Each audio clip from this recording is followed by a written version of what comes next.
Hi everyone, ನಾನು ನಿಮ್ಮ ಕನ್ನಡ ಕೋರಿ ಪ್ರೇಮ. ನನ್ನ ಯೂಟ್ಯೂಬ್ ಚಾನಲ್ಗೆ ನಿಮ್ಮೆಲ್ಲರಿಗೂ ಪ್ರೀತಿಯ ಸ್ವಾಗತ. ಆತ್ಮೀಯ ವೀಕ್ಷಕರೇ, ಬನ್ನಿ. ಬೇಸಿಗೆ ಆಗಿರೋದ್ರಿಂದ ಹಸಿ ಕಾಳುಗಳು ಸಿಗೋಲ್ಲ. ಇಂತಹ ಕಾಲದಲ್ಲಿ ನಾವು ಒಣಗಿರೋ ಕಾಳುಗಳನ್ನೇ ಉಪಯೋಗಿಸ್ಕೊಂಡು ಸಾಂಬಾರು ಮಾಡಬೇಕಾಗುತ್ತೆ. ಆ ರೀತಿಯಾದ ಒಂದು ಒಳ್ಳೆ ಕಾಳು ಸಾರನ್ನ ಇವತ್ತು ನಾನು ನಿಮಗೆ ಯಾವ ರೀತಿ ಮಾಡೋದು ಅಂತ ಹೇಳ್ಕೊಡ್ತೀನಿ.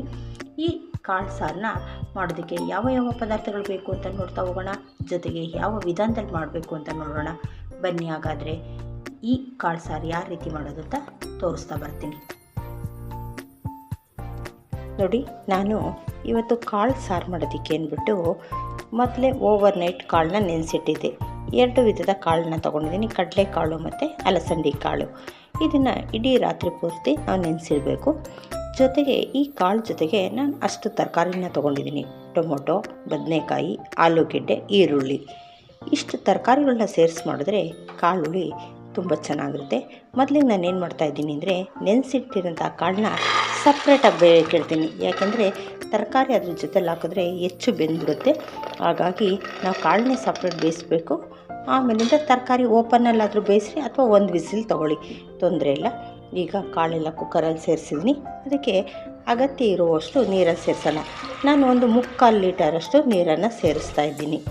ಏಕೆಂದರೆ ನಾನು 1/4 kg ಕಾಳನ್ನ ನೆನೆಸಿಟ್ಟಿದ್ದೆ. ಸೊ ಹಂಗಾಗಿ 1/4 kgಗೆ ಒಂದು 3/4 ಲೀಟ್ರಷ್ಟು ನೀರಾದರೆ ಸಾಕಾಗುತ್ತೆ. ಈ ಕಾಳು ಬೇಯಬೇಕಾದ್ರೆ ಸ್ವಲ್ಪ ಕಾಳುಗಳಿಗೆ ಉಪ್ಪಿಡಬೇಕು. ಅದಕ್ಕೋಸ್ಕರ ಕಾಳುಗಳಿಗೆ ಆಗೋಷ್ಟು ಸ್ವಲ್ಪ ಉಪ್ಪನ್ನು ಸಹ ಈಗ ಸೇರಿಸ್ತಾ ಇದ್ದೀನಿ.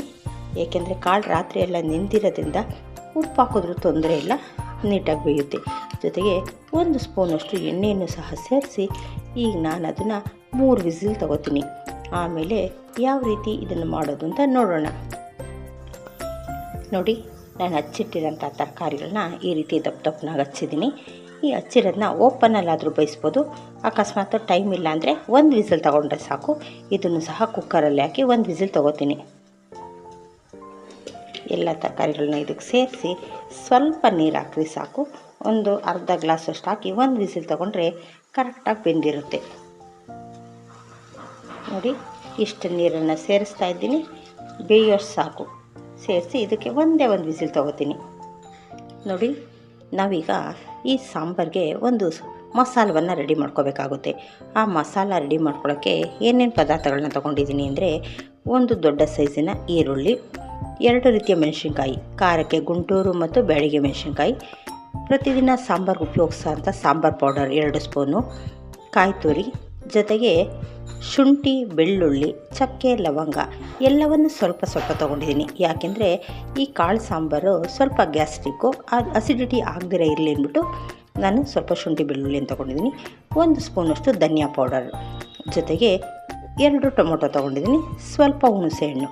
ಈಗ ಇಷ್ಟು ಪದಾರ್ಥಗಳನ್ನ ಉಪಯೋಗಿಸ್ಕೊಂಡು ಒಂದು ಫ್ರೈ ಮಾಡ್ಕೊಳ್ಬೇಕಾಗುತ್ತೆ. ಏಕೆಂದರೆ ಈ ಸಾಂಬಾರಿಗೆ ಹಸಿದಾಗಿ ಮಸಾಲ ರುಬ್ಬಿದ್ರೆ ಚೆನ್ನಾಗಿರಲ್ಲ, ಹಸಿ ಹಸಿ ವಾಸನೆ ಇರುತ್ತೆ. ಹಾಗಾಗಿ ಸ್ವಲ್ಪ ಫ್ರೈ ಮಾಡ್ಕೊಂಡು ರುಬ್ಬಿದ್ರೆ ಸಾಂಬಾರು ರುಚಿ ಚೆನ್ನಾಗಿರುತ್ತೆ. ಹಾಗಾಗಿ ಬನ್ನಿ, ಇದನ್ನು ಒಂದು ಫ್ರೈ ಮಾಡಿಕೊಂಡು ಮಸಾಲ ರೆಡಿ ಮಾಡ್ಕೊಳ್ಳೋಣ. ನಾನು ಸ್ಟವ್ ಹಚ್ಚಿ ಬಾಣಲೆ ಇಟ್ಟಿದ್ದೀನಿ. ಈಗ ಅದಕ್ಕೆ ಒಂದು 2 ಸ್ಪೂನಷ್ಟು ಎಣ್ಣೆಯನ್ನು ಸೇರಿಸ್ತೀನಿ ಮಸಾಲ ರೆಡಿ ಮಾಡೋಕ್ಕೆ. ಈಗ ಎಣ್ಣೆ ಬಿಸಿ ಆದಮೇಲೆ ಒಂದೊಂದೇ ಪದಾರ್ಥಗಳನ್ನ ಸೇರಿಸ್ಕೊಂಡು ಫ್ರೈ ಮಾಡ್ಕೊಳ್ಳೋಣ. ಈಗ ಎಣ್ಣೆ ಬಿಸಿಯಾಗಿದೆ. ಈಗ ನಾನು ಈರುಳ್ಳಿಯನ್ನು ಸೇರಿಸ್ತಾ ಇದ್ದೀನಿ.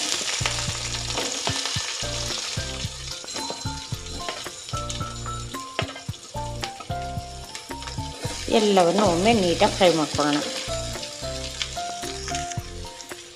ಇದ್ರ ಜೊತೆಗೆ ನಾವು ತೊಗೊಂಡಿರೋಂಥ ಮೆಣಸಿನ್ಕಾಯಿನೂ ಸಹ ಈಗಲೇ ಸೇರಿಸ್ಕೊತಾ ಇದ್ದೀನಿ. ಮೆಣಸಿನ್ಕಾಯಿ ಮತ್ತು ನೋಡಿ, ಶುಂಠಿ, ಬೆಳ್ಳುಳ್ಳಿ, ಚಕ್ಕೆ, ಲವಂಗ ಎಲ್ಲವನ್ನು ಸ್ವಲ್ಪ ಸ್ವಲ್ಪ ಹಾಕಿ ಎಲ್ಲವನ್ನು ಸೇರಿಸ್ಕೊಂಡು ನೀಟಾಗಿ ಒಂದು ಫ್ರೈ ಮಾಡ್ಕೊಳ್ಳೋಣ.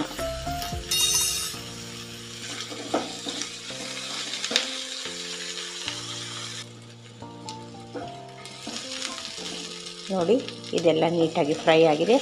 ಈಗ ನಾನು ಫ್ಲೇಮ್ನ ಆಫ್ ಮಾಡ್ಕೊತಾ ಇದ್ದೀನಿ. ಈ ಈರುಳ್ಳಿ ಎಲ್ಲ ಸ್ವಲ್ಪ ಬಿಸಿ ಕಡಿಮೆ ಆಗಿದ್ಮೇಲೆ ಇದನ್ನು ನಾವು ಗ್ರೈಂಡ್ ಮಾಡ್ಕೊಳ್ಳೋಣ.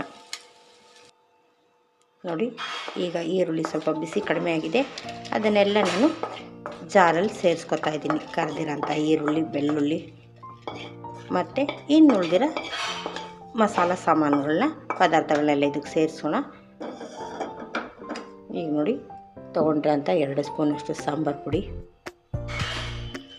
ಧನಿಯಾ ಪುಡಿ ಮತ್ತು ಕಾಯಿ,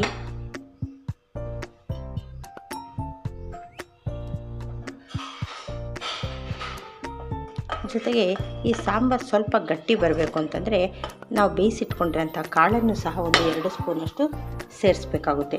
ನೋಡಿ ಇಷ್ಟು ಬೆಂದಿರೋಂಥ ಕಾಳನ್ನು ಸೇರಿಸಿದ್ದೀನಿ. ನಾವು ತೊಗೊಂಡಿರೋಂಥ ಎಲ್ಲ ಪದಾರ್ಥಗಳನ್ನು ಜಾರಲ್ಲಿ ಹಾಕ್ಕೊಂಡಿದ್ದೀನಿ.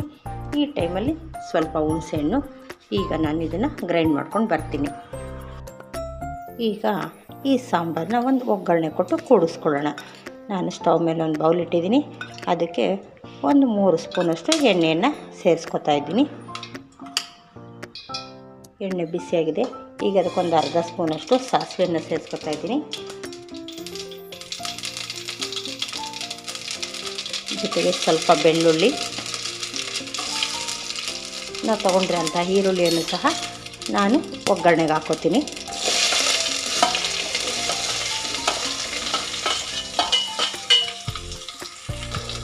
ಸ್ವಲ್ಪ ಇದು ಈರುಳ್ಳಿ ಫ್ರೈ ಆಗಲಿ.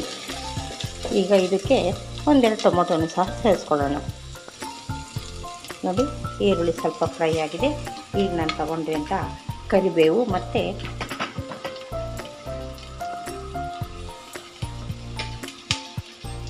ಟೊಮೊಟೊವನ್ನು ಸಹ ನಾನು ಇವಾಗ ಸೇರಿಸ್ಕೊತಾ ಇದ್ದೀನಿ. ಎಲ್ಲವನ್ನು ಒಂದು ಒಳ್ಳೆ ಮಿಕ್ಸ್ ಕೊಡಿ.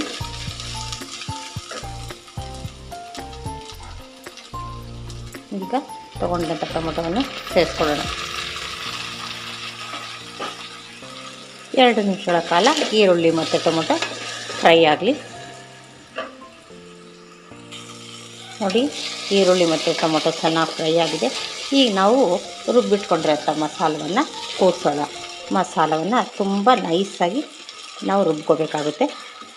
ನೋಡಿ ಈಗ ಈ ಒಂದು ಜಾರ್ಗೆ ನಾನು ಎಕ್ಸ್ಟ್ರಾ ನೀರೇನು ಸೇರಿಸ್ತಾ ಇಲ್ಲ. ಆ ಕಾಳು ಬೆಂದಿರೋದಿರುತ್ತಲ್ಲ ಆ ಕಟ್ಟಿಂದನೇ ಸಾಂಬಾರನ್ನ ಕೂಡಿಸ್ತೀನಿ. ಈಗ ಮಸಾಲ ಸ್ವಲ್ಪ ಕುದೀಲಿ.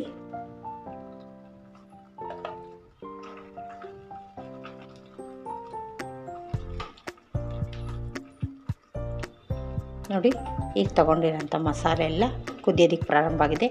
ಈ ಟೈಮಲ್ಲಿ ನಾನು ಬೆಂದಿರೋಂಥ ಕಾಳನ್ನು ಮತ್ತು ಆ ಕಟ್ಟನ್ನೆಲ್ಲ ಇದಕ್ಕೆ ಸೇರಿಸ್ಕೊತಾ ಇದ್ದೀನಿ.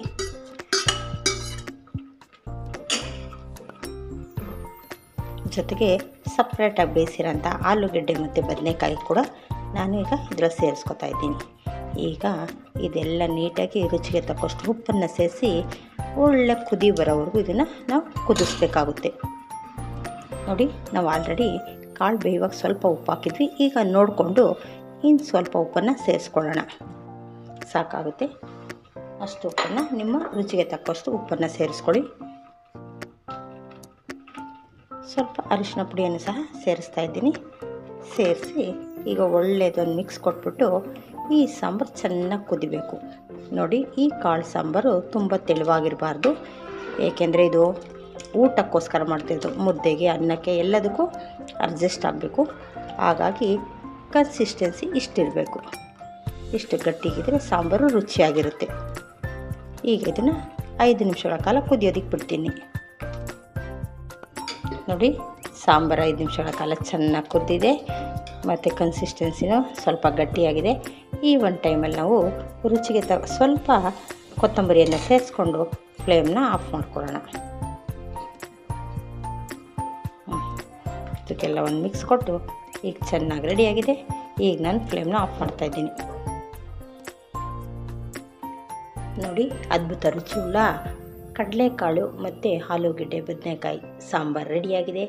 ಈ ಸಾಂಬಾರು ಪ್ರತಿದಿನ ಒಂದು ತರಕಾರಿ ಸಾಂಬಾರು ತಿಂದು ಬೇಜಾರಾದಾಗ ಒಮ್ಮೆ ಈ ರೀತಿಯ ಸಾಂಬಾರನ್ನ ಮಾಡಿ, ರುಚಿ ತುಂಬ ಚೆನ್ನಾಗಿರುತ್ತೆ.